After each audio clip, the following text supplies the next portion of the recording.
Okay, good morning. These are the solutions to the classwork on increasing, decreasing, and relative extrema. So for 4 of the problems, I just take some time, pause the video, and look at the solutions and make sure your solutions are the same. The 4 that we got through in class, I'm not going to talk through, but again, just check your work. Number 1. Increasing, decreasing extrema. Number 2, I believe mod 1, make sure you take note of this. I think some people got no change in direction, so please look at your work.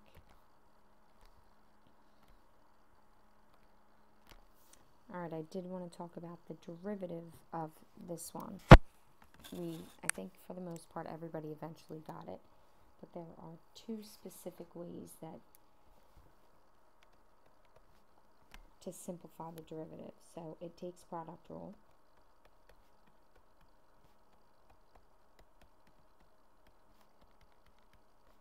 and then you need the chain rule to derive the inside of the function, plus second times the derivative of the first.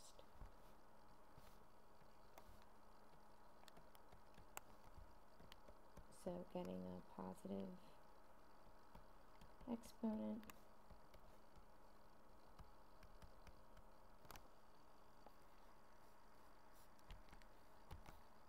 so I have showed you time and time again to get a common denominator,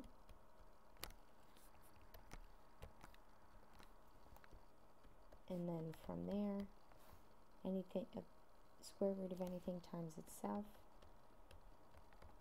it eliminates that radical, and then our common denominator,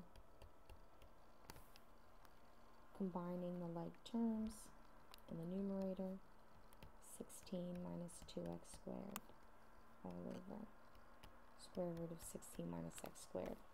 Okay, so that's the derivative we worked with. Find where it's equal to 0 by setting the numerator equal to 0. Find where it doesn't exist by setting the denominator equal to 0.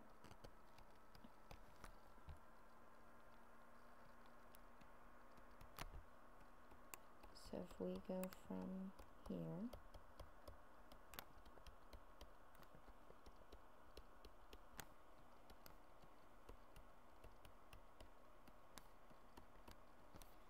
okay, if we use a factoring technique, and I believe we've talked about this, but it was very briefly in the first chapter.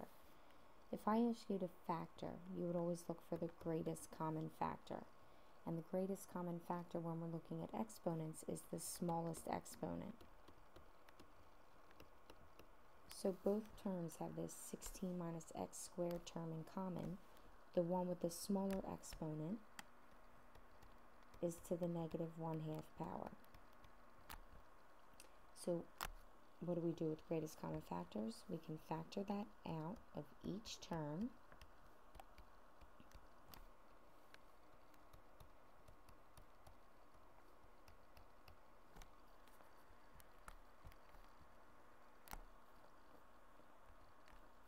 Alright, so the 2's cancel.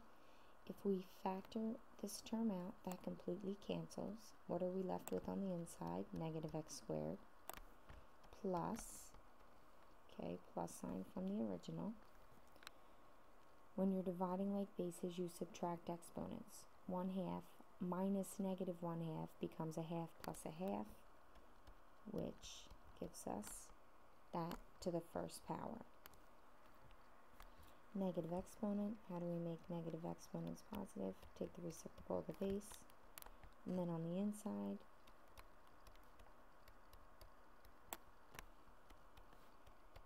so we get the exact same answer with 2 different methods. Pick one and be really good at it, but again, we got the exact same first derivative using either method. And then this is the completion of number 3 with the intervals of increasing, decreasing, and extrema. Okay, let's go back for one moment. To determine the domain of this function, and again, I talked to many of you about it, or through it, we know that whatever is underneath the radical needs to be greater than or equal to 0. We can't take the square root of a negative. Well, it's a quadratic inequality. So the values that would make the inequality equal to 0 are -4 and 4. So you spent a lot of time last year determining domains. If you plug in any value to the left of -4 or to the right of +4, it would make this inequality untrue. So the domain of this function is all real numbers between -4 and +4. And again, I spoke to a lot of you about that. But when we look at where the derivative doesn't exist, it now makes the interval for the derivative to have soft brackets at -4 and 4, because we can't equal -4 and 4 on the derivative. It would put 0 in the bottom. Okay, so again, here's the rest of number 4 completely worked out. Please check your work.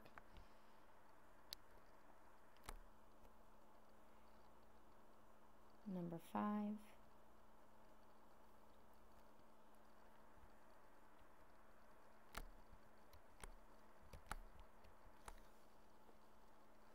Okay, number 6, the dreaded absolute value.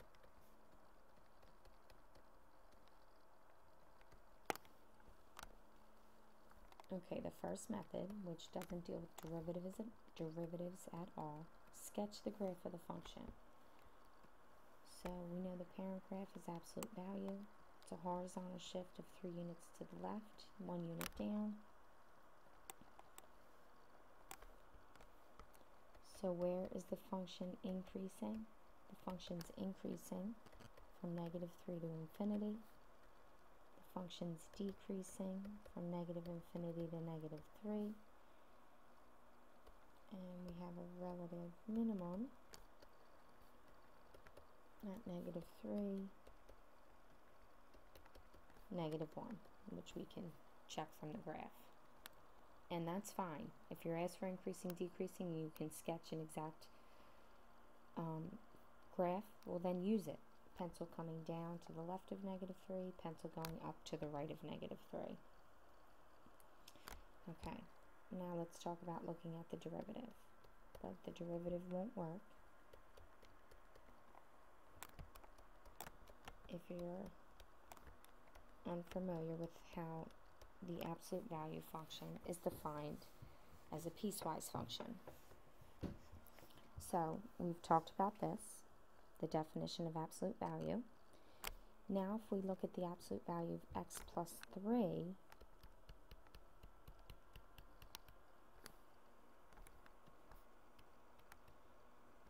look at the graph. The function is switching, so the piecewise function is switching from the equation of a line with a negative slope to the equation of a line with a positive slope at -3. So at x is equal to -3 is where our domain switch would be in the piecewise function. If we plug in a number less than -3 into the absolute value function, say -10, well then we get a negative value on the inside, and therefore the absolute value makes that positive. So to get rid of the absolute value bars, we take the opposite of the absolute value,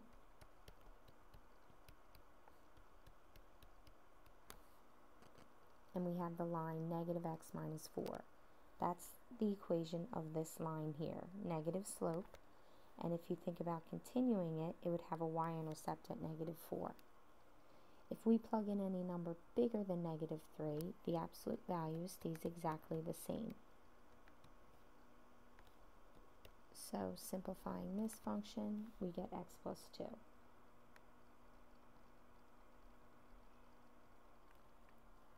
Alright, so now let's use that to look at the derivative.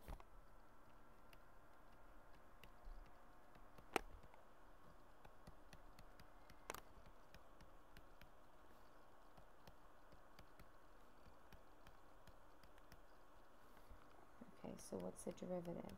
Well, the derivative is negative 1 to the left of negative 3. The derivative is 1 to the right of negative 3. The derivative never equals 0. Right? These functions will never equal 0.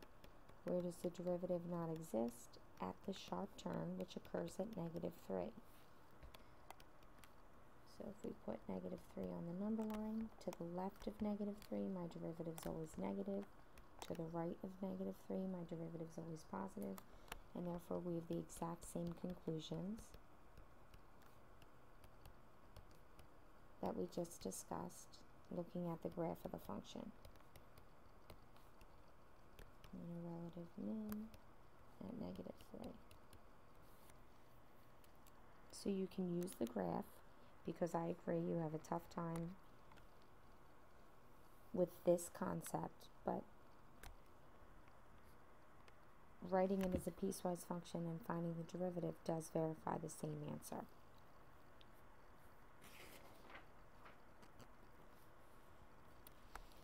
Okay, so now 7 is already defined as a piecewise function.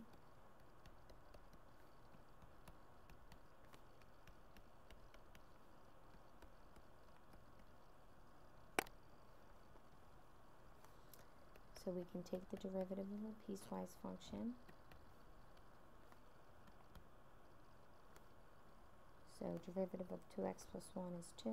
Derivative of x squared minus 2 is 2x. Now to talk about the domain, okay? So does the derivative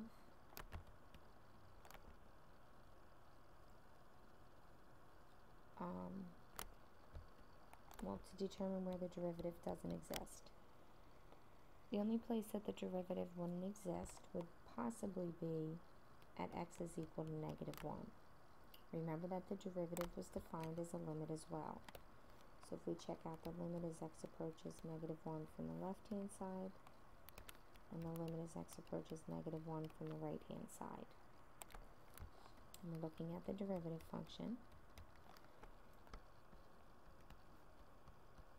So negative 1 from the left,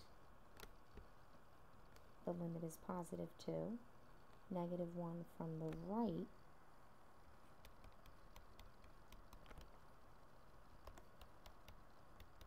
we would be looking at the linear function 2x. Substituting in negative 1 into the function, we get a value of negative 2. So the derivative does not exist at negative 1 because the one-sided limits are not equal.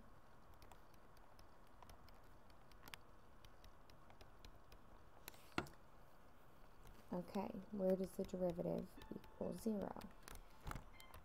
Setting each piece of our derivative equal to 0, we wouldn't get any critical numbers from where the horizontal line is 0. Setting 2x equal to 0, we get a critical value of 0. So now on our number line, negative 1 and 0, plugging in a value to the left of negative 1, we would look at f prime is equal to 2. That function is always positive. After negative 1, for our test values, we're going to substitute into the line 2x. So between negative 1 and 0, that line has a negative value. To the right, it has a positive value.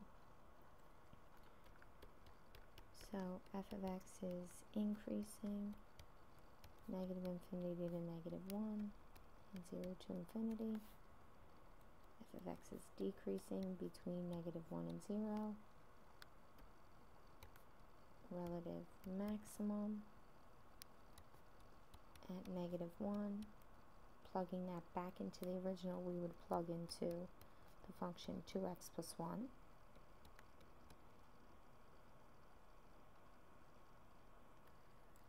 And then we have a relative min. And 0, we would plug that into the quadratic. So relative maximum is negative 1. Relative minimum is negative 2.